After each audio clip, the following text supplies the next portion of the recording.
এর মাসে আমরা চাই বাংলাদেশ একটা শান্তি সমৃদ্ধিমূলক দেশ হোক, শান্তিপূর্ণ গণতন্ত্র ফিরে আসুক।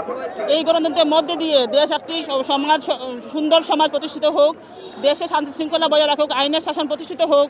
এই ক্ষেত্রে আমরা ধানের শীষের বিজয় নিশ্চিত করার লক্ষ্যে ঐক্যবদ্ধভাবে দেশের জন্য কাজ করে সুনামগঞ্জ সহ বাংলাদেশের যত ধানের শীষ প্রতিকারী সবকে বিজয়ী করতে আমরা ঐক্যবদ্ধ থাকবো।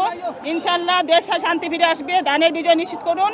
আপনি যেহেতু ধানের শীষের প্রার্থী, তো সেই আলোকে আজকে বিজয় দিবস এবং আগামী যে নির্বাচনে আপনি একজন প্রার্থী হিসেবে আপনার প্রত্যাশাটা একটু ব্যক্ত করেন। বিসমিল্লাহির রহমানির রহিম। আজকে 16ই ডিসেম্বর মহান বিজয় দিবস।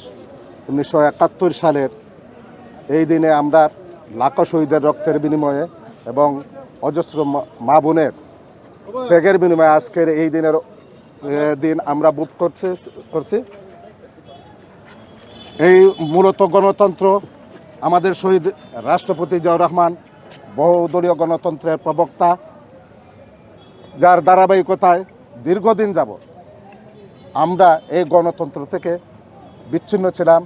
আগামীতে এই গণতন্ত্রের জন্য আমাদের নেতা জননেতা তারেক রহমান একটাই জিনিস বলছেন, আমাদের একটাই স্লোগান আছে, আমার আগে আমরা, আমাদের আগে দেশ, ক্ষমতার আগে জনতা, সবার আগে বাংলাদেশ।